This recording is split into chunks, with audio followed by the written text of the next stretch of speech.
El Sporting continúa preparando el partido del próximo domingo frente al Málaga. A excepción de Billy, que se ha entrenado al margen, Preciado ha contado con toda la plantilla para la sesión matinal. Con la ausencia del croata, Barral es la única referencia en ataque. Para el gaditano, el rendimiento del equipo en lo que va de temporada es notable. La puntuación que tenemos, ¿no?, está bastante bien, 20 puntos creo que lo hubiéramos firmado y bueno, pues ahora mismo estamos pues preparando la semana para enfrentarnos al Málaga, ¿no?, un rival que sabemos que es de nuestro estilo, ¿no?, un rival directo, y bueno, pues estamos ahora mismo tranquilos, con muchas ganas y a ver si cambia la dinámica y empezamos a puntuar.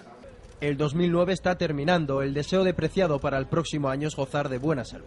Bueno, pues más de lo mismo, ¿no? Yo creo que sobre todo en lo que al Sporting se refiere, seguir gozando de buena salud y no solo nosotros, sino todos los que rodean el entorno del club, ¿no? Sobre todo salud y bueno, a ver si hemos acabado ya el Molinón el año que viene, que espero que sí, ¿no? Tengo muchas ganas ya de verlo porque va a quedar precioso y bueno, pues esas cosas, ¿no? Finiquitar y sobre todo salud y suerte en el aspecto deportivo, ¿no? Al término del entrenamiento, la plantilla junto al cuadro técnico y los directivos del club han brindado con los periodistas. Manuel Vegarango ha deseado felicidad para todos y ha recordado a los jugadores que disfruten de la Nochevieja pero sin excesos.